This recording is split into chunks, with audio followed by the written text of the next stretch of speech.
जय जिनेन्द्र। जय जिनेन्द्र। आज का लेक्चर शुरू करते हैं। परमाधामी देवों की गति। कल हम ये टॉपिक पे अटके थे भी परमाधामी देव जो नारकी के जीवों को बिना बात बिना कारण पीड़ित कर रहे हैं, और ये पीड़ा करने के पीछे उनका मकसद क्या है, उनकी मर्जी क्या है, इस चीज़ को हम आज जानेंगे कि नारकी के जीवों को ये परमाधामी देव क्यों पीड़ा पहुंचाते हैं। तो उसका जो जवाब है वो जवाब अभी हम देखेंगे कि नारकी के जीव जो हम ऐसे कहेंगे, आपको एक कर्म की व्यवस्था का पता है। कर्म की व्यवस्था इस हिसाब से है कि अगर परमाधामी देवों ने भी नारकी के जीवों को पीड़ित किया तो वो नारकी के जो परमाधामी देव हैं वो भी बच के कहीं नहीं जा सकते। बराबर, ये बात तो समझते हो आप?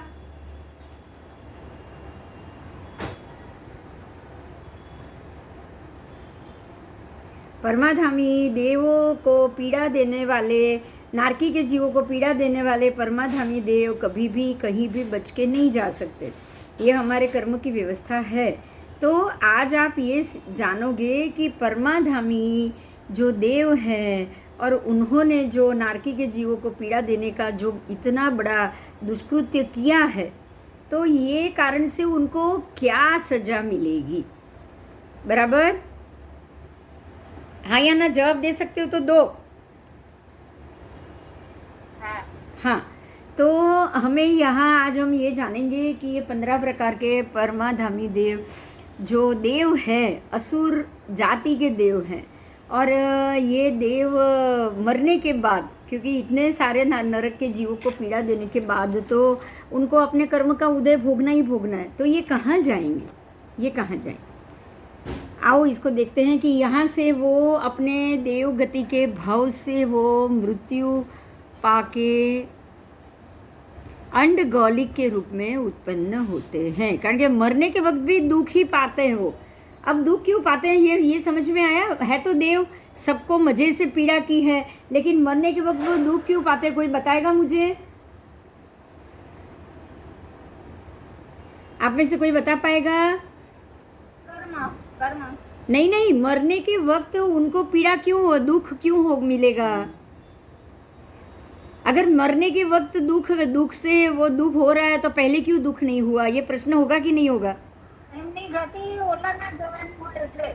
એટલે उनको पता चल जाता है। हरेक देव, प्रत्येक देव भव में जन्मे देव को ये मालूम पड़ जाता है कि 6 महीने बाद मेरी मृत्यु होगी और मैं यहाँ पे उत्पन्न होऊंगा। ये बात तो जानते हो ना सब? तो इनको मालूम जब भी पड़ जाएगा 6 महीना ही हमारी आयु बाकी है और 6 महीने बाद हम इसी जगह पे जन्म लेने वाले हैं, तो इनकी पीड़ा बढ़ जाएगी। और वो ये सोचेंगे कि अब हम मरने के बाद यहाँ जन्मेंगे तो वहाँ जन्म लेने के बाद उनको क्या पीड़ा मिलेगी, वो सोच के ये दुख से पीड़ित होते हैं। अब आप भी देखो कि ऐसा क्या उनको दुख मिलने वाला है, ये जानने के बाद उनको अब 6 महीना इस चीज़ का दुख रहेगा। तो हम इसको जानेंगे कि उनको क्या पीड़ा मिलने वाली है। आओ हम ये जानेंगे।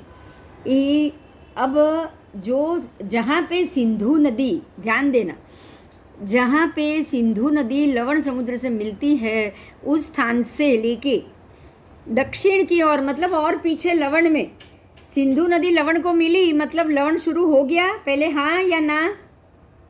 हाँ, लवण शुरू हो गया। अब उसके भी अंदर जाना है 55 योजन दूर दक्षिण की ओर।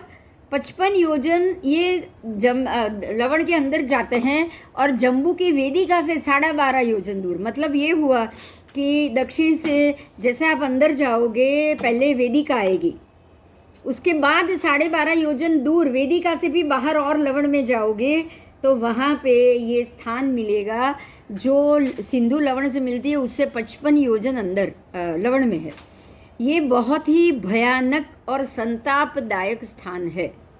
ध्यान दीजिएगा, ये बहुत ही भयानक है, संतापदायक स्थान है। और ये सिंधु नदी मिलती है वहीं पे ही है और कहीं नहीं है। लवण ववण या गंगा नदी मिलेगी उधर नहीं मिलेगा ये स्थान।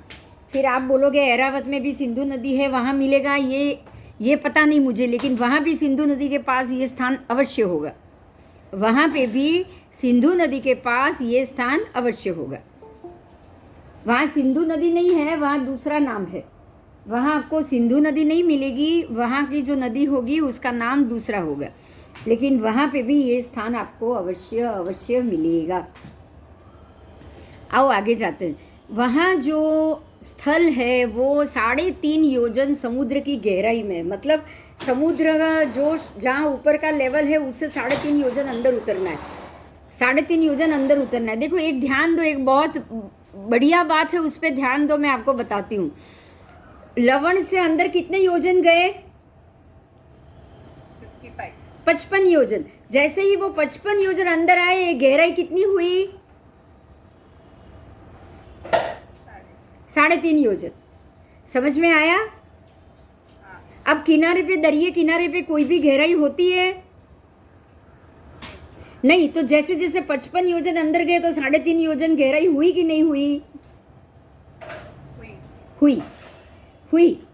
तो ये तो 3.5 की गहराई है, लेकिन वहां पे गुफा आई है। पहले गुफा भी तो डेप्थ होगी अंदर, और तो टोटल 10वां भाग जितने, आप देखो 55 योजन अगर दूर है तो 5.5 योजन पानी गहरा हुआ। समझ में आया? ये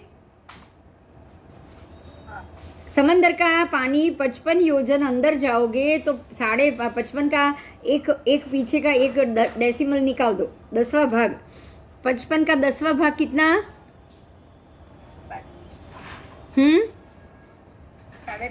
5.5 योजन। 5.5 योजन आपको यहाँ गहराई मिलेगी, और उसमें से भी गुफा का भाग है तो 3.5 योजन जितना पानी और उसके नीचे गुफा। अब ये क्लियर हो गया? आओ, ये गुफा कितनी है? 47 अंधकारमय गुफा है। पानी के अंदर गुफा में कोई प्रकाश नहीं होता है, बिल्कुल अंधेरा होता है। तो ये गुफा आई हुई है, उसके भीतर अब ये गुफा के अंदर वज्र वृषभ, मतलब पहला संग्रहण वाले जीव कितने, शरीर तो इनका भी आएगा कि कितने हाथ की काया है, पर वज्र पहला संग्रहण तो है ही। महापराक्रमी है, मांस मदिरा और स्त्रियों में आसक्त। ये मांस मदिरा खाने वाले, स्त्रियों में आसक्त, ऐसे जलचर मनुष्य यहाँ पे रहते हैं। समझ में आया? ये जलचर मनुष्य है, मतलब पानी में निकल अंदर उतर सकते हैं, पानी से बाहर आ सकते हैं। अब वो कैसे आ जा सकते हैं वो आप धीरे धीरे जानोगे, लेकिन इनके पास ऐसी कोई चीज़ होती है जिसके कारण वो पानी में अंदर उतरेंगे, फिर भी वो उनको कुछ नहीं होगा, वो मरेंगे नहीं। आओ आगे, वो गुफा में चले जाएंगे, गुफा से वो बाहर आएंगे। ऐसे जलचर मनुष्य हैं जिसको अंडगोलिक के नाम से जाने जाते हैं। इनका नाम ही है अंडगोलिक। वे अत्यंत ही कुरूप है, अप्रिय है, स्पर्श से बिल्कुल कठोर है और देखने में अति भयंकर है। आपको ये पता है कि ये कहाँ से आए हैं? देखो ये चीज़ है ना, बहुत काम की है। आपका शरीर अगर कर्कश है, आपका शरीर अगर कुरूप है, आप कर्कश हो, आप ऐसी स्थिति वाले हो, तो आप आए भी कोई शुभ स्थान से नहीं हो। ध्यान रखो ये। और अब यहाँ भी आपको कोई शुभ परिणाम नहीं मिलेगा। और अगर आपका शरीर बिल्कुल सुरूप है, जैसे तीर्थंकर परमात्मा के शरीर में 1000 हाथी का बल होता है, देखने में अति सुंदर होते कि नहीं होते? बताओ। 32 लक्षण होते हैं कि नहीं उनके शरीर में? 1008 चिन्ह होते हैं, शुभ चिन्ह, स्वस्ति, ध्वज आदि सब मिलके। तो अब वो जीव कहाँ से आया और कहाँ जाने वाला है? समझ में आ रहा है? ये सामुद्रिक शास्त्र है। आप किसी भी इंसान को उसके चेहरे से, उसके शरीर से, उसकी कुरूपता या रूपता, उसकी विकृति या सुंदर आकृति, उससे पता कर सकते हो कि ये जरूर कोई अच्छे स्थान से आया है, अच्छे जन्म से आया है, और अगर अच्छे कर्म भी अभी कर रहा है तो वो आने वाला उसका भोग भी अच्छा होगा।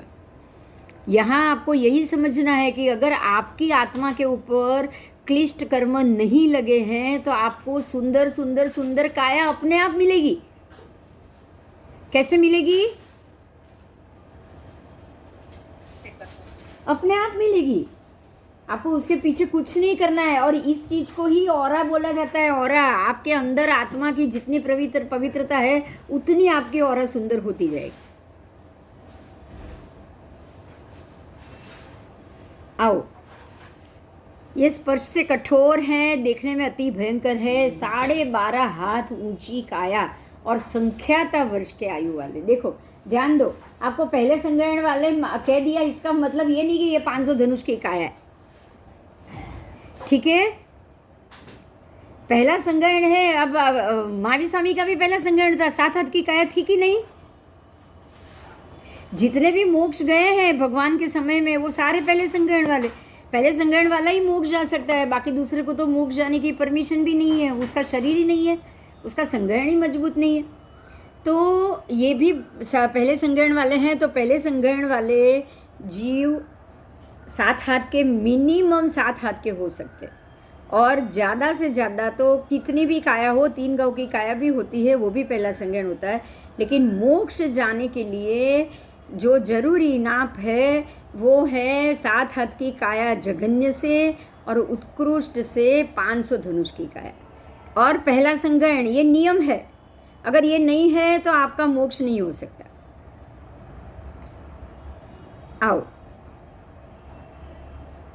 ये संतापदायक स्थान से 31 योजन दूर समुद्र के मध्य में अनेक मनुष्यों की आबादी वाला रत्नद्वीप नाम का एक द्वीप है। अब ये तो अंडगौलिक का स्थान हुआ। अब यहाँ से 31 योजन दूर और समुद्र के अंदर जाओ। आप समुद्र के अंदर जा रहे हो, वहाँ एक रत्नद्वीप नाम का द्वीप है। वो रत्नद्वीप में क्या है, तो वहाँ पे भी आपको अनेक मनुष्यों की आबादी है, वहाँ पे अनेक मनुष्य का वसवाट भी मिलेगा, ठीक है? अब लेकिन यहाँ हम लोग अभी नहीं जा सकते, इतना ध्यान देना है। वर्तमान काल में आप यहाँ पे नहीं जा सकते। जब भी कुछ समय था, जब चौथा आरा चल रहा था, जब संग्रहण मजबूत था, पहला संग्रहण वाली व्यक्ति उधर जा सकती है, बाकी अभी के कोई संग्रहण वाली व्यक्ति वहाँ नहीं जा सकती। पहला संग्रहण लुप्त हो गया, 5वां आरा शुरू होने से पहले ही ये पहला संग्रहण लुप्त हो गया।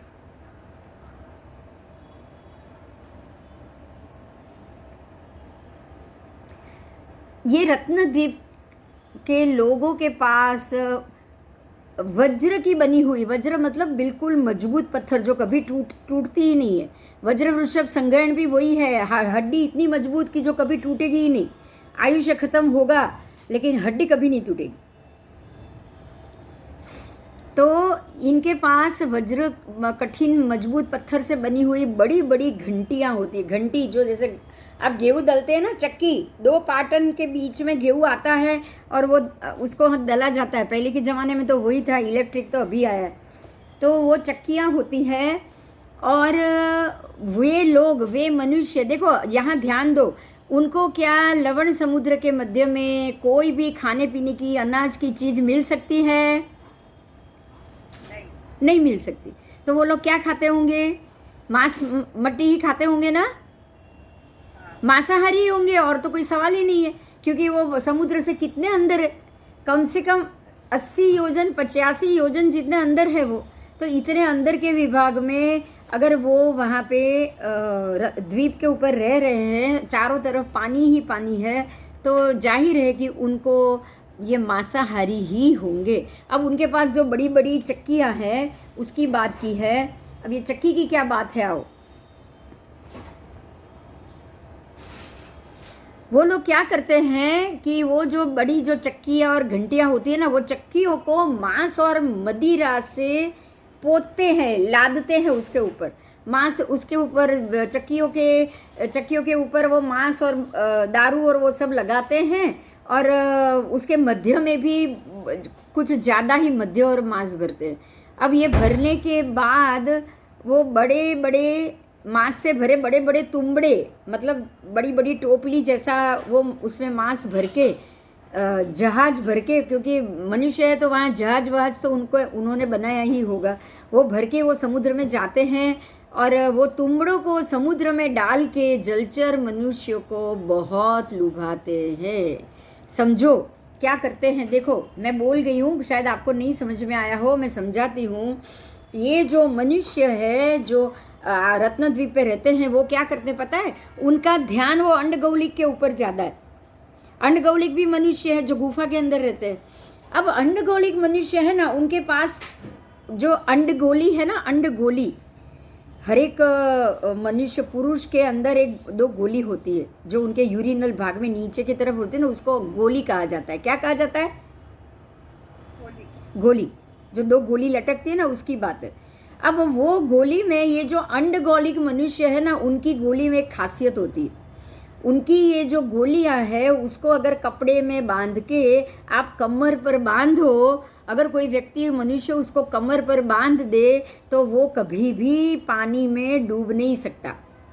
और फिर वो क्या करते हैं, समुद्र के अंदर बहुत डीप तक डुबकी लगाते हैं और नीचे से जाके, वो रत्नद्वीप है तो उसके आसपास समुद्र में रत्न ज़्यादा होते हैं, तो वो नीचे डुबकी लगा के अंडगोलिक बांध देते हैं, डुबकी लगाते हैं। तो अंडगोलिक के प्रभाव के कारण उनके आजू बाजू कोई मत्स्य भी नहीं आता, ना उनको कोई मार सकता है और ना ही वो डूब सकते हैं। और वो सीधे नीचे उतर के रत्नों को लाते हैं और रत्नों ऊपर ला के, रत्न की लालच है और कुछ नहीं, खाली रत्न की लालच। रत्नद्वीप के इन मनुष्यों को रत्न की लालच इतनी होती है समंदर में नीचे डुबकी लगा के रत्न लाने की, कि वो इन अंडगौलिक मनुष्यों को मार डालते हैं। अब आयुष्य तो ज़्यादा है, पहला संग्रहण है, अपने आप तो ये मरेंगे नहीं। पहले संग्रहण वाली व्यक्ति इजी तो मरेगी नहीं। तो वो क्या करते हैं वो सुनो।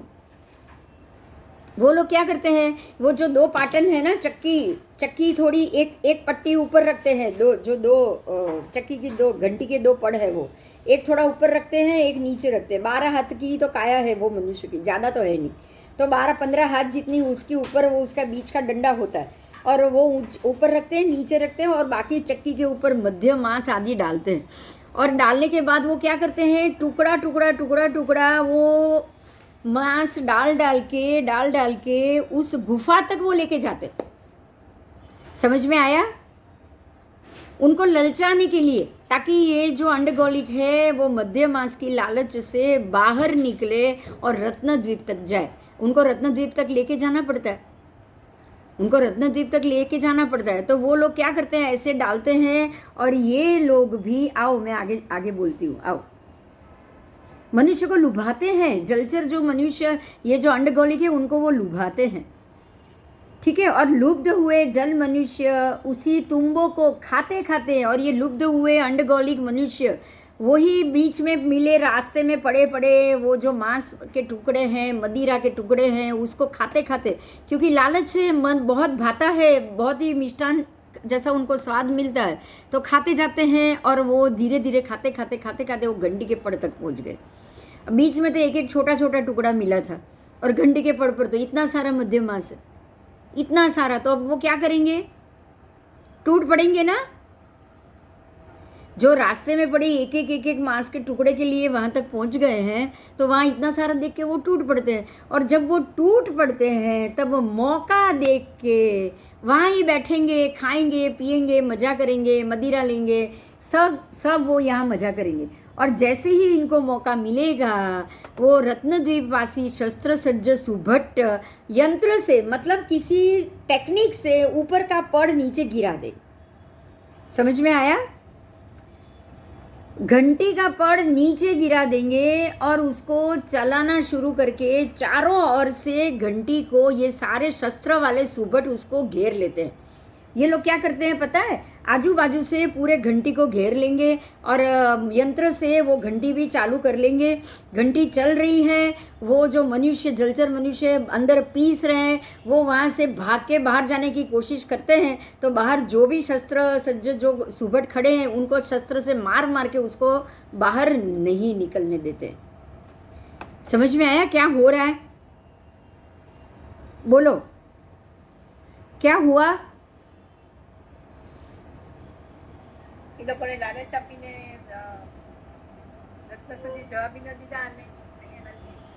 ये तो किया, पर आप ध्यान दो, ये वही जीव है जिन्होंने नरक के जीवों को पकड़ पकड़ के मारा है। आप उस तरफ भी ध्यान दो, इनको ये कर्म क्यों मिला। ये लोग भी क्या कर रहे हैं, उनको भागने नहीं दे रहे। जैसे ही कोई भाग रहा है, घंटी के पीढ़ी से निकल के उसको वापस पकड़ के अंदर डाल देते पीसने के लिए। हाँ हाँ, तो ये है जो अब यहाँ एक समझने की बात क्या है पता है।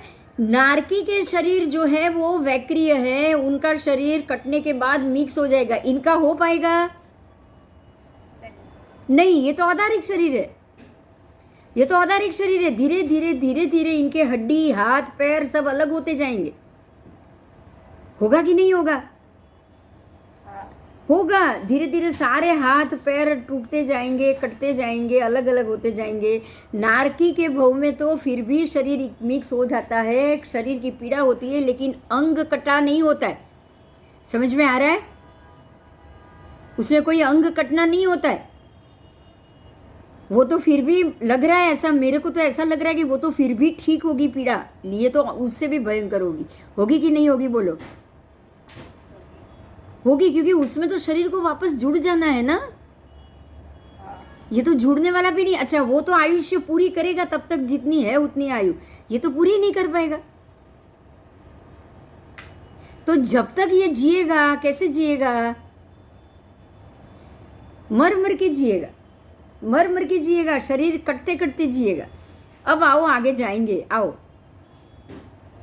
ये युक्ति से चक्की को चलाना शुरू करके उसको चारों ओर से घेर लेते हैं, क्योंकि वो जो जल मनुष्य है ना, वो बहुत शक्तिशाली, उनके पास अंडगोलिक की शक्ति होती है। ये अंडगोलिक है ना, वो ही शक्ति है जो उसके शरीर के अंदर है। ये शरीर के अंदर है, उनकी गोली के अंदर है, उनके जो यौन अवयव है उसके अंदर है, वो नीचे है।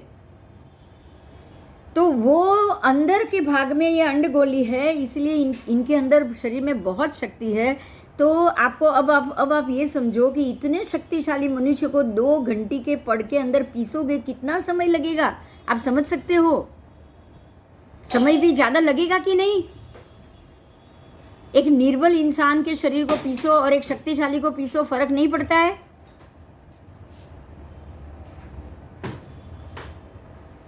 उसके बाद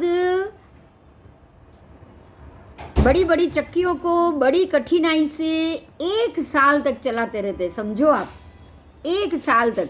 लेकिन इनकी जो जलचर मनुष्य है, उनकी अंडगोलिक मनुष्यों की हड्डियां थोड़ी भी टूटती नहीं है। आप समझ सकते हो, हड्डी थोड़ी भी नहीं टूटती है। वज्र वृषभ संगयन है इनका। हड्डियां 1 साल तक इनको ऐसे पीसा जाता है, 1 साल तक। और उसमें हड्डियों का बिल्कुल चूरा नहीं होता है। अब 1 साल में पीसते पीसते सारे अंग, उंगली सारा चूरा हो गया। हड्डियां पड़ी है ऐसी की ऐसी, लेकिन उंगलियों का क्या हुआ बोलो? चूरा हो गया, बाकी के शरीर का चूरा हो गया। अब बाकी के शरीर का चूरा हो गया तो उनकी अंडगोली भी छूट के बाहर आ गई। उनके गुप्त भाग में जो गोलियां होती है 2, उसमें से अंडगोली भी छूट गई, बाहर निकल गई। अब ये जीव 1 साल तक पीसते पीसते ऐसे भयंकर दुख को भयंकर रीत से बर्दाश्त करते करते 1 वर्ष के बाद ये मर जाते हैं, और मरने के बाद नरक में उत्पन्न होते हैं। देखो अभी इनका कर्म भी देखो। एक तो थे परमाधामी देव, परमाधामी देव बन के आए यहाँ पे। अब यहाँ पे ऐसे मरे क्योंकि कर्म तो दूसरे के शरीर को पीड़ा दिए, तो आपके शरीर को भी पीड़ा तो मिलेगी ही मिलेगी। अब यहाँ से ये पीड़ा पाके मरने के बाद उत्पन्न भी नारकी में हुए। तो जो जीव को उन्होंने पीड़ा दी, उसी स्थान पे ये पहुंच गए। अब जो दूसरे परमाधामी देव जो बने होंगे, वो वही उनको पीड़ा देंगे। मतलब जो काम इन्होंने किया उसी जगह पे जाके उनको भुगतना पड़ेगा। ये कर्म की व्यवस्था है, आप जानो। परमाधामी देवों ने जो पीड़ा नरके के जीवों को दी है, उसी नारकी में जाके उनको भी वही पीड़ा सहन करनी पड़ेगी। तो जो नारकी के जीव जो होते हैं, नरक गति के जो जीव होंगे, जिन्होंने परमाधामी की पीड़ा सहन की होगी, वो नारकी तो मर के देव नहीं बन सकते ना। तो नारकी में से वो तिर्यंच में जाने के बाद अगर वो कोई उसमें नरक गति में से वो तिर्यंच गति से निकल के अगर वो परमाधामी देव में गए होंगे, तो वो ही आके उनको मारेंगे कि नहीं मारेंगे, बताओ। तो ये चक्की कभी बंद हो पाएगी? परमाधामी देव जो देव को मार रहे हैं, जो जीव को मार रहे हैं, उसी जगह जाके उसी कुंभी पाक में ये जन्म लेते हैं। तो उसी कुंभी पाक में मरने वाले नारकी के जीव भी परमाधामी बन सकते कि नहीं बन सकते? बन सकते, चाहे एक भव बाद, लेकिन बन सकते। उसी भव में नहीं बन सकते, एक दो भव के बाद तो बन ही सकेंगे ना। और वो ही जाके उनको पीटेंगे, मारेंगे, वो ही जाके मारेंगे। क्योंकि असुर कुमार देवों की भी तो आयु होती है, वहाँ उतनी इनकी आयु ज़्यादा है, नरक गति की कम है। तो नरक गति के जीव वहाँ से निकल के किसी और जगह एक बार जन्म लेने के बाद भी तो वापस असुर कुमार बन सकते कि नहीं बन सकते? बन सकते हैं। तो यही है पूरा राग द्वेष का चक्कर। आपने जो स्थिति में जिसको मारा है, उसी स्थिति में आपको मरना पड़ेगा। ठीक है, ये तो मरने की बात है, ये तो कर्म की बात है। अभी हम आगे जाएंगे। आओ,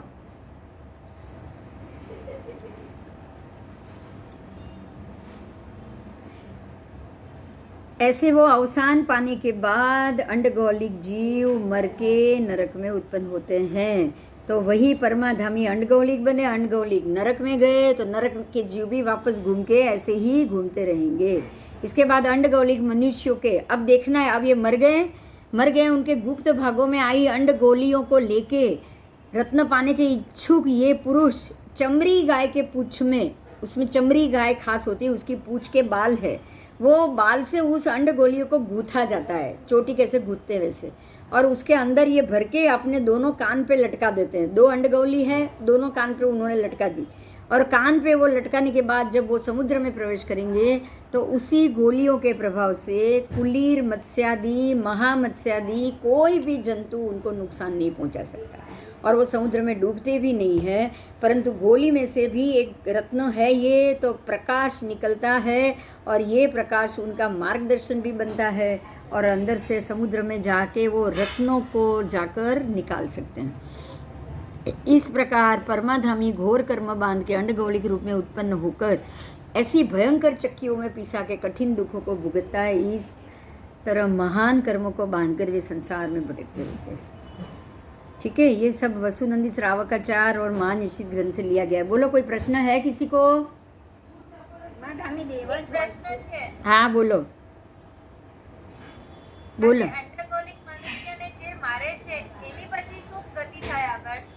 अंडगोलिक को जो मारेंगे वो ही मारेंगे जिनको पहले ये अंडगोलिक ने परमाधामी बन के मारा होगा। अच्छा, मतलब नरक के जीव मनुष्य गति में भी जाते हैं, नरक के जीव मनुष्य गति में से निकल के वापस देव गति में भी जा सकते हैं। कर्म का हिसाब है। देखो, एक बात है, परमाधामी देव जो नरक में रहे जीवों को मार रहे हैं, उसी नरक में उनको घूम के वापस जाना पड़ा कि नहीं जाना पड़ा? जाना पड़ा। तो नारकी के जीव, जो नरक के जीव ने नारकी में रह के जिनसे पीड़ा भोगी, उसी जगह पे उसी देवों के जीव जो परमाधामी के जीव जो भी नारकी बन के आए, उनको भी मारने वो नरक का जीव देव बन के पहुंचेगा कि नहीं पहुंचेगा? पहुंचेगा ही। और इनका औदारिक शरीर होता है अंडगौलिक मनुष्य का, तो उनकी उत्पत्ति कैसे होती है? औदारिक शरीर खत्म, इनकी उत्पत्ति तो मनुष्य के रूप में है। वहाँ पे मनुष्य है तो मनुष्य को बच्चे होते कि नहीं होते? अच्छा, स्त्री पुरुष वैसा ही? हाँ, बस वहाँ पे वही तो व्यवस्था है। छठा आरा वहाँ पे तो हमेशा ये आ रहा है। आप छठा आरा तो बोलोगे ही नहीं। छठे आरे में वज्र संग्रहण तो होता ही नहीं है। क्यों बोल दिया? बड़ी गलत बात बोल दी ना। हाँ, छठे आरे में वज्र संग्रहण कहाँ होगा? यहाँ पे हमेशा पहला ही आ गई होगा, और इसी तरह ये लोग तकलीफ देते रहेंगे और तकलीफ करते रहते हैं। बस बस बस बस पहले आरे में भी तो जो वज्र संग्रहण है वो तो पहले आरे में भी आपको पहले आरे में भी मिल सकता है। अरे आपको तो 5वें आरे में भी मिल सकता है ना। 12.5 हाथ की काया तो 5वें में ही मिलेगी। हाँ, काया भी तो 12.5 हाथ है, चौथे में ही मिलेगी, चौथे में ही मिलेगी। और ये जो इसलिए आप यहाँ पे आरा सोचोगे ही नहीं, क्योंकि यहाँ आरा बदलता ही नहीं है। ओके। ठीक है। और वो जो रत्न लेके आ जाता है समुद्र में से, हाँ तो फिर बाद में उसको देख देख के खुश होता है, तो वो भी कर्म ही बांधेगा ना। हाँ, तो वही तो है। वही देखो, आप अंडगोलिक को मारने वाले भी तो नारकी के ही जीव होंगे। आप देखो आप नरक की गति में से आप डायरेक्ट मरने के बाद नरक में तो जाते नहीं। नारकी मर के नरक में जाएगा नहीं, और परमाधामी मर के सीधा नरक में जाएगा नहीं। तो परमाधामी अंडगौलिक में आया, तो अंडगौलिक को मारने वाले को भी नारकी मर के अंडगौलिक को मारने वाले में जाएगा कि नहीं जाएगा? जाएगा। सीधी बात है। बोलो, जाएगा कि नहीं जाएगा? जाएगा। जाएगा। हाँ हाँ, पाप करने ही जाना है, पाप को भोगने भी जाना है, भोगने भी जाना है। तो जिनसे जो लेन देन हुई उसी जगह उसी समय उसी से ही खत्म होगा। आपको देखना क्या है पता है? अंडगौलिक मनुष्य हो या जलचर मनुष्य हो, इसका संबंध क्यों आया? क्योंकि परमाधामी मर के सीधे नरक में नहीं जाएंगे, नारकी मर के सीधे परमाधामी नहीं बनेंगे। तो दोनों के लिए मनुष्य गति तो जरूरी थी। हाँ। बिंदु, हाँ, परमाधामी देवी केवू कहीं ना होय। परमाधामी तो असुर कुमार तो देवी होंगे। उसमें जो हमारे जो भवनपति के विभाग है उसमें देवी नहीं होती है। परमाधामी में कोई स्त्री देवी नहीं है। 15 प्रकार के परमाधामी में देवी देव है। એટલે તો એને પુરુષને જેવું રોશન હોય ને એમાંથી ગોળી નીકળે ને हाँ, ये पुरुष ही है। जो अंडगौलिक है वो भी सारे के सारे पुरुष है, उसमें स्त्री नहीं है, बराबर। नहीं है। और हम लोग आपको अगर मान लो भी ये होगा भी, तो भी स्त्री के भी तो अंडकोश में से 2 गोली हर महीने निकलती है कि नहीं निकलती? अंड फलित तो होता ही है। फैलोपिन ट्यूब से जो बीज निकलता है हर महीने, तो फैलोपिन ट्यूब जैसे इनकी 2 गोली है, ऐसे लेडीज़ को भी फैलोपिन ट्यूब के दोनों कोने में 2 वो कली के आकार का जो भी है वो है कि नहीं है? ओवरीज है ना, गोली जैसी ही तो है। हाँ, जैसे वही हुआ अंडगोलिक। हाँ, वही हुआ। अब ये अंडगौलिक पुरुष ही है ऐसा तो हम कह नहीं सकते, क्योंकि दूसरी संतान जन्मेगी कैसे? स्त्री नहीं होगी तो स्त्री तो होगी ही होगी, उधर बराबर होगी ही होगी। और ये स्त्री के लोलुप तो बताया ही गया है कि ये स्त्री के तो लोलुप है ही, हाँ। तो स्त्री तो वहां पे है ही। ठीक है, हाँ। आओ।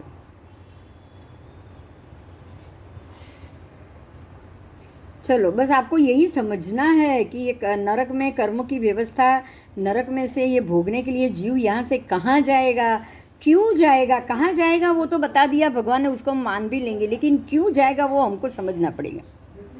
बराबर? आओ आगे जाएंगे। नरक में 3 प्रकार की वेदना बताई गई है। क्षेत्रकृत वेदना, फिर परस्पर कृत वेदना और परमाधामी कृत वेदना। ये तो हमने आगे देख लिया। परस्पर कृत वेदना, जैसे कि एक कुत्ते दूर से ही दूसरे कुत्ते को देख के लड़ने लगते हैं, वैसे ही नरक के जीव क्रोधाग्नि से जलते परस्पर लड़ाई करने लगते हैं। और वैक्रिय रूप धारण करके क्षेत्र प्रभाव से उत्पन्न हुई पृथ्वी अथवा तो तलवार, भाला आदि तथा हाथ पैर दांत उससे प्रहार करने लगते हैं, और उसमें उनका शरीर छेदन भेदन हो जाता है। जिस तरह कत्ल खाने में भैंसादी जैसे आलोटता है, वैसे नरक जीव भी लोटने लगता है। ठीक है, परंतु उसमें जो सम्यक दृष्टि वाले देव हैं, किसी भी नरक में जो सम्यक दृष्टि वाले जीव हैं, वो तो तत्व के चिंतन वाले होते हैं। अब देखो नरक में जो भी सम्यक दृष्टि जीव जाएगा वो खाली 48 मिनट के लिए ही उसको सम्यक दर्शन छोड़ना पड़ेगा, लेकिन उसके बाद नरक में उत्पन्न होने के बाद 48 मिनट में उसको जो छोड़ा हुआ सम्यक दर्शन है वो उसको वापस मिल जाता है। तो अब तो वो समकिति हो गया, हुआ कि नहीं हुआ? नरक में भी हो गया। तो अब ये समकिति हो गया तो वो तो तत्व का चिंतन उधर भी चालू कर देगा। अब जब समकिति जीव नरक में होगा तो वो दो नारकियों को लड़ता हुआ देखेगा ना, तब भी वो तत्व का ही चिंतन करेगा। करेगा कि नहीं करेगा? अगर परमाधामी देव आके उसको मारेगा ना, क्योंकि परमाधामी को तो सबको मारना है, समकिति हो या कोई भी हो, तब भी वो वही तत्व का चिंतन करेगा कि भाई मेरे ऐसे कर्म होंगे जो ये मुझे मार रहा है, मैं शांति से ये मार सहन कर लूँ। ऐसा तो नहीं कि उनको पीड़ा नहीं है, ऐसा तो है ही नहीं ना, लेकिन ये शांति से पीड़ा सहन करते हैं और परमाधामी के ऊपर उनको गुस्सा भी नहीं आता है। तो सम्यक दर्शन का सबसे बड़ा फायदा ये है, ठीक है।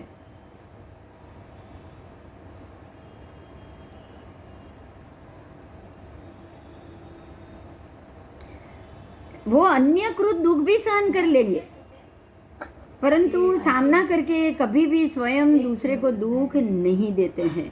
यही कारण है कि ये मिथ्या दृष्टि नारक से कम दुखी होते हैं और कर्म बंधन भी कम करते हैं। इसके सामने मिथ्या दृष्टि नारक जीव तो क्रोध करके अन्य को दुख ही दुख देते हैं और स्वयं भी दुखी होते हैं और बहुत कर्मों को उपार्जन करते हैं। अब यहाँ एक बहुत बड़ी बात आपको समझ में आ गया कि नरक में भी बहुत बड़ी मात्रा में कर्म का उपार्जन होता है। समझ में आया? नरक में आप जो समय जो कर्म भोगने के लिए गए हैं उसको तो आप भोग रहे हो, लेकिन अब भोगते भोगते अगर मिथ्या दृष्टि जीव ने नए कर्म बंद किया तो उसको भोगने के लिए अबाधा काल होगा कि नहीं होगा? इसीलिए अगर वो नरक में रहा हुआ दूसरी नारकी का भी अगर वो उसके लायक भी अगर कर्म बांधेगा ना, तो भी उसको तुरंत वापस दूसरी बार में नरक नहीं मिलेगी। समझ में आया? क्योंकि नरक मर के कभी नारकी नहीं होता। वो चाहे अशुभ भी बांधेगा ना तो भी वो संचित में जाएगा या फिर अबाधा काल में जाएगा। ठीक है? देखो, प्रत्येक कर्म का एक समय होता है जिसको एक आप गर्भकाल कहते हो कि नहीं कहते हो कोई भी बात का। आज आप सामान्य सब्जी भी बना रहे हो तो उसका गर्भकाल कितना हुआ? 15 मिनट 20 मिनट होगा कि नहीं होगा? आपने कुकर में खिचड़ी चढ़ाई, दाल चावल भिगो के जब तक खिचड़ी नहीं बनेगी अब आधा काल कितना? 15-20 मिनट तो है ही। 20 मिनट के पहले तो खिचड़ी मिलेगी नहीं खोल के, नहीं। तो कोई भी चीज़ जब कर्म बंद होता है उसका, जैसे खिचड़ी 1 घंटा या उसके बाद ही खा सकते हो। चावल को भिगो के उसको सीटी लगाओ, ठंडी होगी, उसके बाद कुकर खुलेगा फिर खाओगे। तो जो 20-25 मिनट का समय गया वो खिचड़ी का अबाधा काल। आपने बनाना तो कब शुरू किया? 25 मिनट पहले किया। 25 मिनट पहले सारा गैस पे लगा के आपने सब पानी वानी डाल के धो के चढ़ाया तो वो तो प्रोसेस तब से शुरू हो गया। लेकिन 25 मिनट तक उसका अबाधा काल है, उसके बाद ही आपको कर्म का फल मिलेगा। आपने जो खिचड़ी का चावल का इकट्ठा करना या झोंका लगाना या गैस चालू करना जो कर्म किया है वो उसका फल कब मिलेगा? आधा घंटे के बाद। तो ये आधा घंटा उसका अबाधा काल हुआ। ऐसे ही नरक में नारकी के जीव जो कर्म बांधते हैं वो कर्म का बंधन का, वो बांधने का समय है वो। अब बांधने के बाद, कर्म बंद होने के बाद वो सारा सत्ता में चला जाएगा। कहाँ चला जाएगा? सत्ता मतलब इकट्ठा होगा। कर्म बंद आत्मा पे लग गया, अब वो कोने में पड़ा है ना, कर्म चढ़ गया, अब वो पड़ा है। अब जब तक वो उदय में नहीं आएगा तब तक उसको कहा जाएगा अबाधा काल। समझ में आया? मतलब कि ये कर्म इतने समय तक आपको कोई भी बाधा नहीं दे सकता, इसका मतलब क्या हुआ?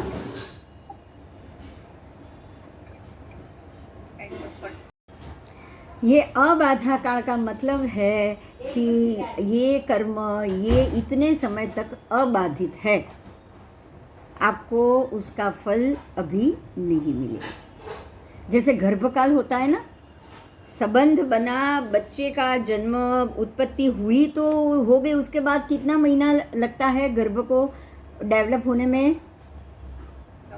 9 महीना, किसी को 10 महीना, किसी को 7 महीना। तो ये समय क्या हुआ? अबाधा काल। अब इतने समय के पहले वो फल आपको नहीं मिल सकता। बराबर इसको गर्भकाल कह सकते हो अपनी सामान्य भाषा में, नहीं तो कर्म की भाषा में ये अबाधा काल। ठीक है, आओ बोलो कोई प्रश्न और? मैंने अवगाहना नहीं समझा। अवगाहना, अवगाहना है हमारे शरीर की ऊंचाई, ऊंचाई चौड़ाई, उसको शास्त्रों में अवगाहना शब्द। हम ये बोलते हैं कि भी ये व्यक्ति 500 धनुष की उसकी ऊंचाई है और शरीर इतना चौड़ा है, 500 धनुष की ऊंचाई है, तो जो ऊंचाई का जो नाप आया, शरीर इतना ऊंचा, इसका मतलब ये उसके शरीर की अवगाहना हुई। अवगाहना कहा जाता है उसको। ऊंचाई ऊंचाई शब्द शास्त्र में नहीं होते। यस, आओ आगे। ठीक है, अब ये भगवती सूत्र के 18 शतक और 5वें उद्देश्य में ये कहा गया है कि नारकी के जीव 2 प्रकार के होते हैं। एक तो है माया युक्त मिथ्या दृष्टि वाला और दूसरा है माया रहित सम्यक दर्शन वाला।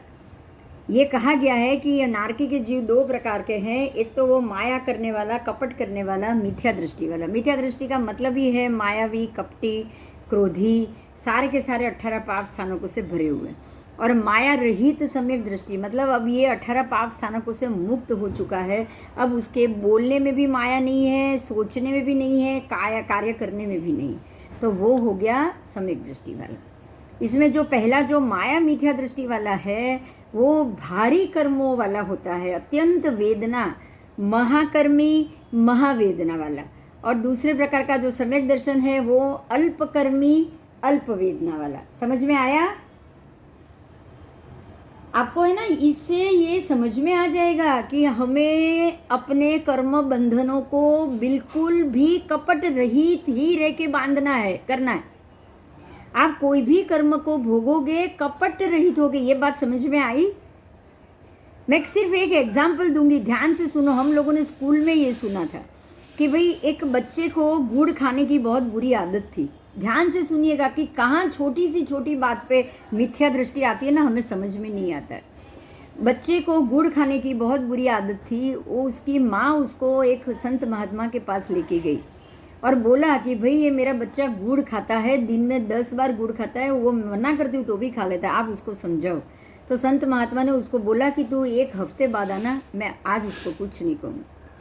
संत महात्मा ने हफ्ते के बाद समय दिया। वो माता बच्चे को लेके वापस चली गई। फिर से वो 1 हफ्ते के बाद आई और आने के बाद उसने संत महात्मा से ये पूछा कि अब आप क्या मेरे बच्चे को समझाओगे? महात्मा ने समझाया, बेटा गुड़ नहीं खाना चाहिए, इतना नहीं खाना चाहिए, चाहो तो सुबह या शाम को खाने के लिए कंकर के जितना खाओ, उससे ज़्यादा नहीं। बच्चे ने उनकी बात मान ली और बच्चे ने दूसरे दिन से ज़्यादा गुड़ खाना छोड़ दिया। अब ये माता के लिए ये प्रश्न हो गया कि इतनी सी बात समझा नहीं थी तो मुझे महात्मा ने 1 हफ्ते के बाद क्यों बुलाया? बात तो इतनी छोटी थी, इतना ही बोलना था, तो उस दिन क्यों नहीं बोला? तो माता ने सहज भाव से वो महात्मा को पूछ लिया कि आपने ये बात तब भी कह सकते थे, आपने 1 हफ्ते का टाइम क्यों लिया? तो तभी वो महात्मा ने बोला कि जो काम मैं कर रहा हूँ वो मैं किसी और को ना करूँ, ऐसा कैसे कह सकता हूँ? मैं भी रोज गुड़ खाता था 4-5 बार, मेरी भी आदत थी। अब मैं जो आदत मेरे अंदर है और मैं बच्चे को समझाऊँ कि ये नहीं खाना चाहिए, ये तो गलत बात है। ये बात गलत है। जो सही बात अगर हम किसी को समझाना चाहे कि ये सही है, तो वो सही बात को हमको खुद भी सही रूप में समझनी पड़ेगी, तभी वो सम्यक दर्शन होगा, तभी वो सच्ची दृष्टि होगी। बात समझ में आई? वो समझाना भी सच्चा ज्ञान होगा। वो भी समझाना सच्चा। अगर हम चोरी कर रहे हैं और दूसरे को, बच्चे को बोल रहे हैं आप चोरी मत करो, अच्छा किसी चोर को बड़ी से बड़ी सजा दे देंगे, खुद भी चोरी कर रहे हैं, तो ये कैसे चलेगा? ये सम्यक दर्शन हुआ? नहीं हुआ, नहीं हुआ। ऐसे ही किसी और को, अब हम ऐसे जानते हैं कि बहुत सारे ऐसे स्त्री पुरुषों के बीच में संबंध होते हैं, हम किसी और को लंपट बोल दे, किसी को चारित्रहीन बोल दे, खुद भी कहीं ना कहीं किसी से प्रेम करके बैठे हो, तो क्या ये सम्यक दर्शन हुआ? नहीं हुआ, नहीं हुआ। मतलब ये है कि जो बात आप अपने लिए सही समझे हो, आपको लग रहा है कि ऐसे करने से ये काम सही है, तो ही आप ये दूसरे को समझा सकते हो। अगर आप गलत कर रहे हो और आपने दूसरे को समझा दिया ना, तो इसी को मिथ्या दृष्टि कहा जाएगा, इसी को मिथ्या ज्ञान कहा जाएगा। बहुत ही सिंपल लॉजिक है मिथ्या दृष्टि और सम्यक दृष्टि में। जो मन से सोच रहे हो वही करो, वही बोलो। समझ में आया? अगर मन से चाह रहे हो कि मुझे कोई मारे नहीं, मुझे कोई भूखा ना रखे, तो वचन में भी वही शब्द आना चाहिए और कर्म में भी, काया में भी, काया से भी वही शब्द आना चाहिए, वही कृत्य आना चाहिए। जब मुझे कोई मारे वो पसंद नहीं है, मन आ गया ना, आया कि नहीं हुआ बताओ? आपको कोई मारेगा या कोई पीटेगा, आपको अच्छा लगेगा? बताओ तो। आपसे कोई झूठ बोलेगा, अच्छा लगेगा? लगेगा? आपको कोई धोखा देगा, अच्छा लगेगा? तो आपके वचन में धोखा आना चाहिए, आपके वचन में झूठ आना चाहिए। तो जो मन में है वही वचन में आना चाहिए, तो कर्म में भी वही आना चाहिए। मन वचन काया तीनों से जो एक ही बात होगी ना, वो ही होगा सम्यक दर्शन।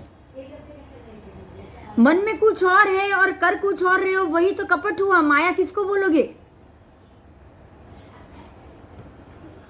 माया उसी को बोलोगे, माया युक्त मिथ्या दृष्टि। अब समझ में आ रहा है? बहुत सिंपल बात से समझोगे ना तो बहुत इजी है, बहुत इजी।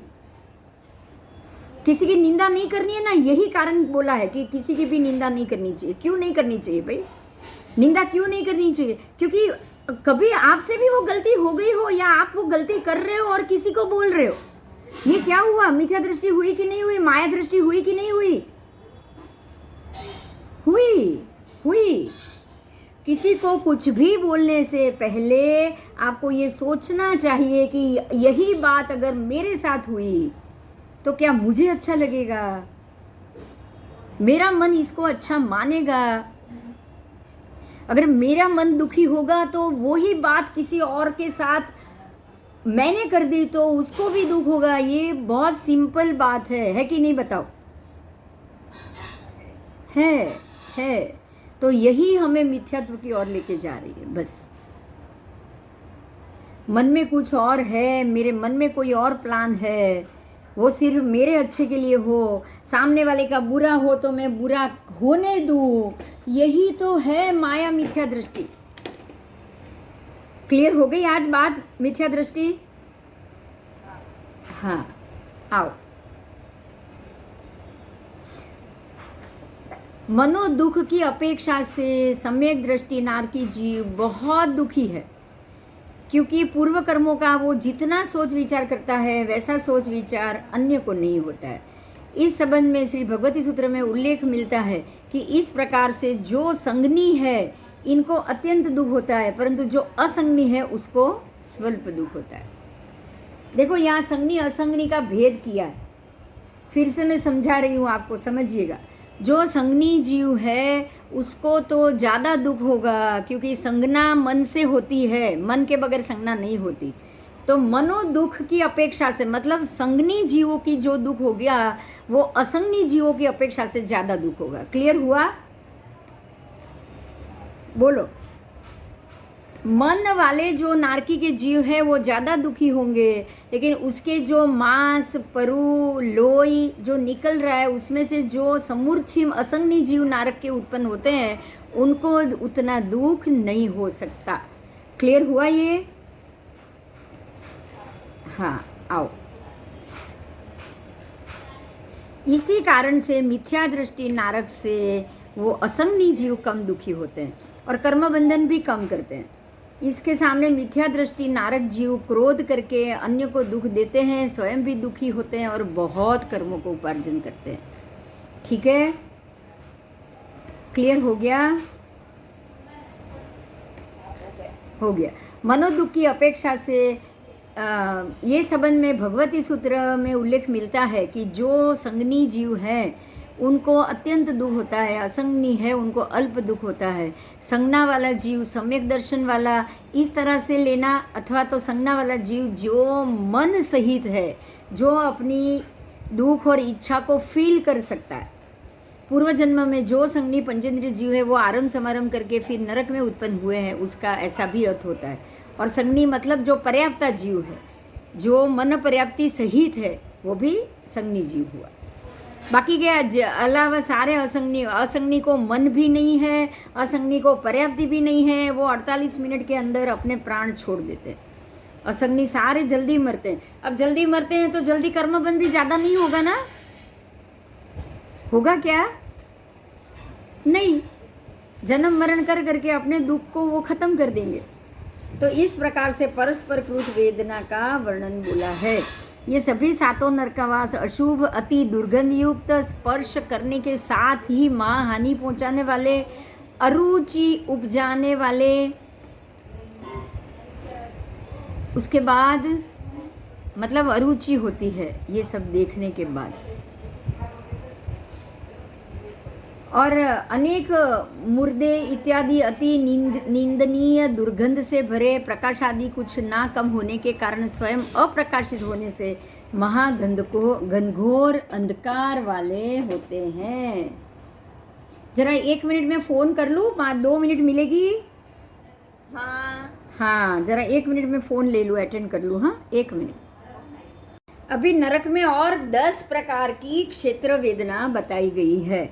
मतलब जो नारकी के जो क्षेत्र हैं, उनके जो कुंभी आदि है, उनके जो विमान है, उनके जो पुष्प वकीर्ण अलग अलग कुंभी पाक या जो भी उनके बड़े बड़े कोठार जिसको आप बोल सकते हो, उसमें 10 प्रकार की अलग अलग क्षेत्र के कारण वेदना मिलती है। जैसे कि ठंडी, फिर धूप, एकदम तेज धूप गर्मी, फिर भूख, उसके बाद प्यास, उसके बाद खुजली, फिर परतंत्रता, फिर ज्वर मतलब ताप होना, ताव होना, उसके बाद दाह, जलना, फिर भय और शोक। इस प्रकार से 10 क्षेत्र वेदना है। मैं उसको बोल रही हूँ। माह महीने की ठंडी में जब रात को शीत वायु चलती हो, उस समय हिमालय पर्वत पे बादल रहित आकाश में अग्नि बिना वायु के व्याधि वाले निर्वस्त्र दरिद्री मनुष्य को जल के छिड़काव की ठंडी से जितनी वेदना हो, उससे भी अनंत गुण शीत वेदना इन नरक के जीवों को होती है।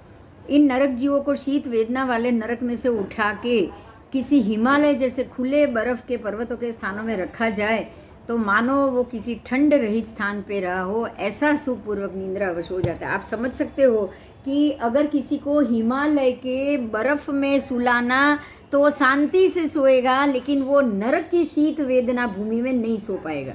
अब समझ में आ रहा है आपको कि वहाँ की शीत वेदना कैसी होगी? हाँ।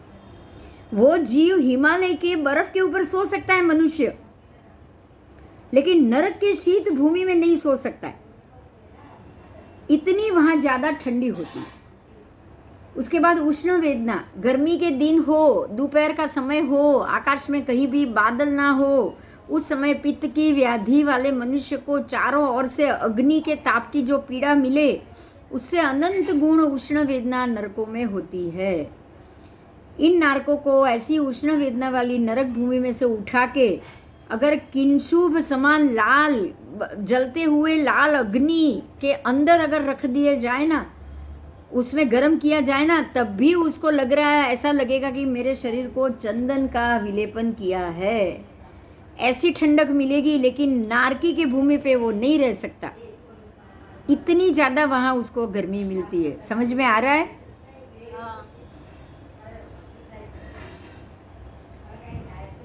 ठीक है, वो ऐसे अंगार के बीच में सुखपूर्वक सो जाएगा, लेकिन नरक पृथ्वी में नहीं सो पाएगा।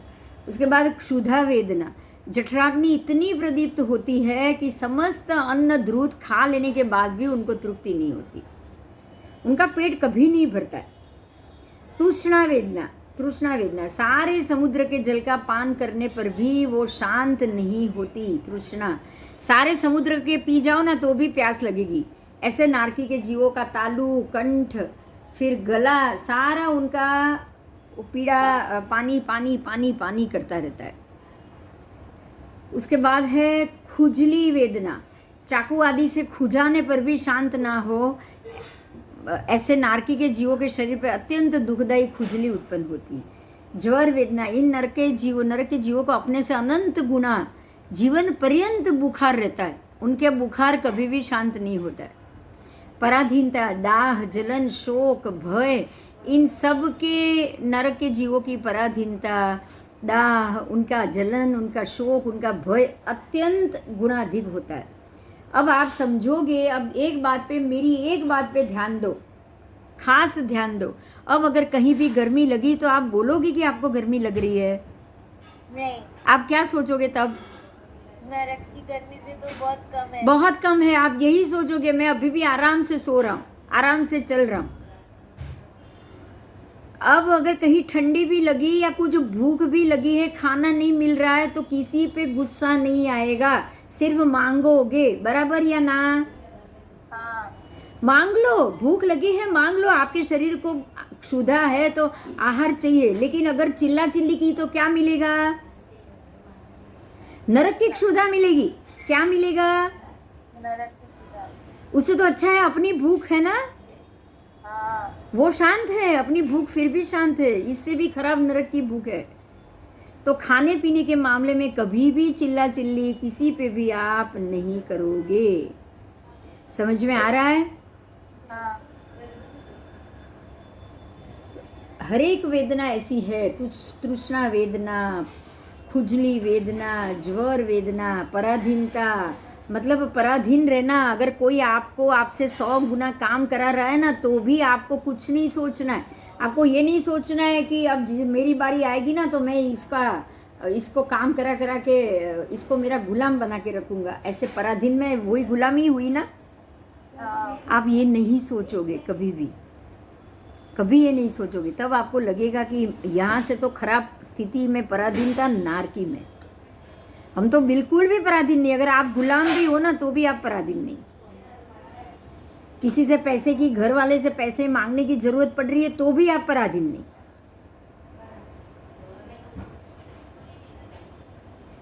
आओ, नारकी की पराधीनता इससे भी खराब। वर्तमान दुनिया में देखो या सुनो ऐसे जाने वाले विचित्र विचित्र नए नए रोग। यहाँ अभी बहुत रोग हो रहे हैं, जैसे कोरोना हुआ, सांस नहीं ले पाए, रेस्पिरेटर ख़त्म, लंग्स ख़त्म। कोरोना वाले को तो कैसे कैसे बिना ऑक्सीजन को मरना पड़ा। ये सारे नए नए रोग है। रोग शरीरम रोग मंदिरम, शरीर ही रोग का मंदिर है। शरीर में हजारों रोग होते ही हैं। तो ये सार्थक ही है। बोलो, ये बात सच है कि नहीं? सच है। सच्ची है, क्योंकि कहाँ रोग होगा, कितना होगा, नरक के जीवों के शरीरों को कितने कितने रोग मिलते हैं हमें पता ही नहीं है। उससे तो हमारे शरीर का रोग बिल्कुल भी ज़्यादा नहीं है। हमारा रोग बिल्कुल भी ज़्यादा नहीं, ठीक है। बहुत सारे निमित्त शरीर में, शरीर रोग का मंदिर है। शरीर के अंदर रोग के जर्म्स पहले से ही है, बस निमित्त मिलता है तब वो जाग जाते हैं। हाँ या ना? हाँ, हाँ, हमारे शरीर को गर्मी में तपने की आदत पहले से ही है। जैसे ही धूप ज़्यादा हो गई पसीना होना शुरू हो गया, निमित्त मिलना चाहिए बस। नरक में तो ऐसे बहुत से अशुभ निमित्त मिलते ही रहेंगे, मिलते ही रहेंगे। तो इसलिए वहाँ दुख कभी खत्म ही नहीं होगा। यहाँ तो निमित्त मिलेगा तब होगा, वहाँ तो कंटिन्यू निमित्त चालू है, चालू ही चालू है। तो वहाँ कुछ भी शांति नहीं होने वाली। इसीलिए आपको नरक में जाने के सारे रास्ते को शांत होके ही बंद करना पड़ेगा। अगर आप शांत हुए तो ही रास्ता बंद, अगर शांत नहीं हुए तो एक भी रास्ता बंद नहीं होगा। समझ में आ रहा है? हाँ, आ रहा है। ये सारा ज्ञानार्णव, बृहत संग्रहणी, ठाणांग सूत्र क्षेत्रलोक प्रकाश से लिया गया है। बोलो अब ये बताओ कि समझ में कितना आया? कितनी भी वेदना हो सहन करना चाहिए, नरक की वेदना से अपनी यहाँ की वेदना बहुत कम है। बहुत कम है। और पहली बात है, वेदना को सहन तो करो, लेकिन किसी और के कारण मिल रही है, ये मिथ्या माया दृष्टि बिल्कुल नहीं चलेगी। समझ में आया? ये दूसरी बात है, ये मिथ्या दृष्टि है, ये किसी और के कारण मैं भुगत रहा हूँ, ये बिल्कुल गलत। कोई भी कर्म, कोई भी निमित्त मेरे ही कारण मेरे सामने आया है, उसके लिए ना मेरे घर की कोई व्यक्ति जिम्मेदार है, ना ही कोई बाहर की। अरे ईशु, अच्छा दवा अंदर से? हाँ ओके, वांधो नहीं। इसके लिए कोई भी व्यक्ति जिम्मेदार नहीं, ठीक है? आओ,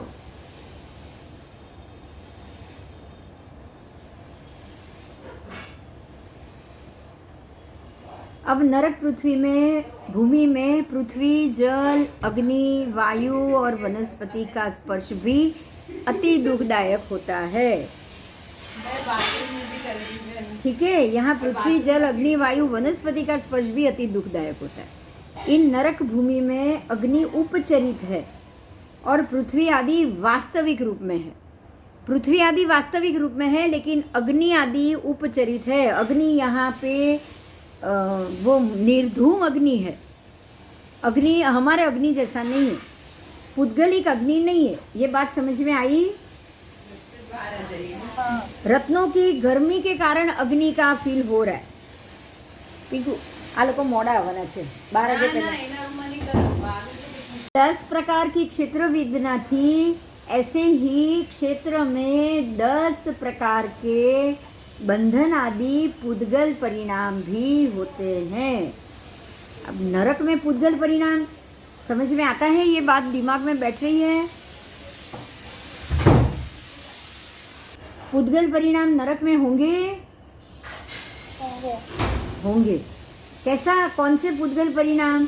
तो यहाँ आपको बताया है, जो वहाँ पर उत्पन्न हुए नारकी के जीव बहुत ही दुख देते हैं, उस क्षेत्र का ही स्वभाव प्रभाव है। अब वो क्षेत्र तो पुद्गलिक हुआ कि नहीं हुआ? हुआ। नारकी के जीव वैक्रिय है, लेकिन ये क्षेत्र थोड़ी वैक्रिय है। नहीं, वो तो क्षेत्र तो पुद्गलिक है। तो क्षेत्र का पुद्गलिक परिणाम क्या मिला? किसी भी पुद्गल से जब संबंध होगा तो उसका कोई ना कोई परिणाम तो आएगा ही आएगा। अब नारक के जीव, नारक की पृथ्वी जो पुद्गल की बनी हुई है, जो रत्नादि पुद्गल की बनी हुई है, कोई पंख आदि पुद्गल की बनी है, तो उसके साथ जब ये जीव का वैक्रिय शरीर संपर्क में आता है तो उसको ये पुद्गल में क्या क्या परिणाम होते हैं? तो सबसे पहला परिणाम है बंधन। अब नारकी के जीव यहाँ से कुछ समय से पहले नहीं निकल पाएंगे। बराबर? बंधन मिल गया। नरक के जीव को पहले समय में होने वाले आहार पुद्गल के साथ का संबंध बिल्कुल अग्नि की समान भयंकर होता है। समझ में आया? प्रत्येक समय में जो आहार करेंगे ना, वो बिल्कुल अग्नि की तरह उनके शरीर को जलाता ही जाएगा। आहार तो करना ही पड़ेगा, और वहाँ खाना पीना तो मिल नहीं रहा है। वहाँ कोई आपको आहार या फल या दूध या सब्जी या रोटी चावल देने वाले है क्या? नहीं। वहाँ आहार क्या मिलेगा? दूसरे नारकी के जीवों के शरीर में से जो भी समूची उत्पत्ति होती है, खून, मांस, परु, वही आहार बनेगा ना। तो वो आहार ही प्रत्येक समय में उनको उसका आहार करना पड़ता है, और ये आहार अग्नि जैसा भयंकर है। तो ये उनके लिए सबसे बड़ा बंधन है। हुआ कि नहीं बताओ? हुआ। हाँ, नाम मर्जी। वगर नहीं चाले। आहार करे तो पण आटली सर्वे। बस आहार કર્યા વગર भी ना ચાલે। अब તમે विचारो, अब सिर्फ यहाँ पे एक ही मुद्दे पे विचारो, समूर्छिन जीव क्या करते होंगे? अरे सॉरी, सम्यक दृष्टि जीव क्या करते होंगे? सम्यक दृष्टि है, उनको तो वही मांस परु का आहार करना मंजूर होगा? फिर भी चुपचाप करते हैं ना, द्वेष करते हैं बिल्कुल? नहीं। अब इसी से समझ जाओ कि आपको कभी भी कोई ऐसा आहार करना पड़ा तो क्या आप द्वेष करोगे? नहीं। आज मेरे से ये नहीं हुआ, आज मेरे से ये नहीं हुआ, आज मैंने ये खाना खाया तो मेरी तबीयत खराब हुई, आज मुझे ये खाना मिल जाता तो अच्छा होता, ऐसा कोई द्वेष भाव खाने के पीने के लिए हमको करना है? बताओ नहीं। बताओ। क्योंकि सम्यक दृष्टि जीव को सम्यक दर्शन के साथ नरक में जाने के बाद भी मांसाहार, खून, परु, मांस उसी का आहार करना है और किसी का नहीं, सिर्फ इसी का आहार करना है। वो भी चुपचाप खा लेते, पी लेते।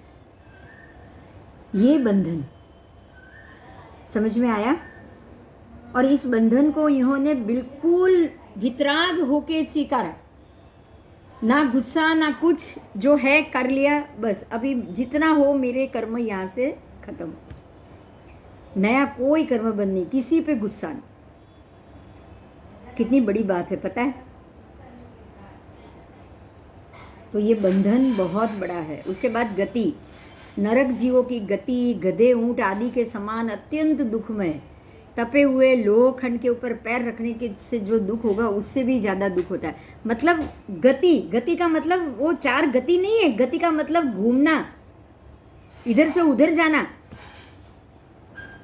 अब आप हमने ये कल देखा था कितने बड़ी बड़ी काया है छठी सातवीं नारकी में, है कि नहीं? लास्ट क्लास में देखा था ना आपने, 500 धनुष की काया है उसमें। आप एक पूरे जितनी जगह पे जितना एरिया शरीर है वो सारा का सारा ऐसे जो पौद्गलिक भूमि पे को स्पर्श करेगा तो सारा पीड़ा होगी। तो जितना बड़ा शरीर उतनी पीड़ा ज़्यादा नहीं, उतनी पीड़ा ज़्यादा नहीं होगी कि नहीं? ज़्यादा होगी, उतनी पीड़ा ज़्यादा होगी। और उतनी पीड़ा ज़्यादा होते ही जितनी ज़्यादा जगह पे वो चलेंगे, वो भागेंगे, इधर से उधर गति करेंगे, तो भी ज़्यादा पीड़ा होगी कि नहीं? क्योंकि ऐसे एक जगह तो रह नहीं पाएंगे ना।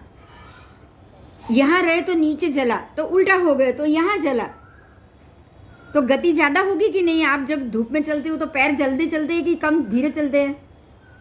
जल्दी चलते हैं। जल्दी चलते हैं, तो इनकी गति भी जल्दी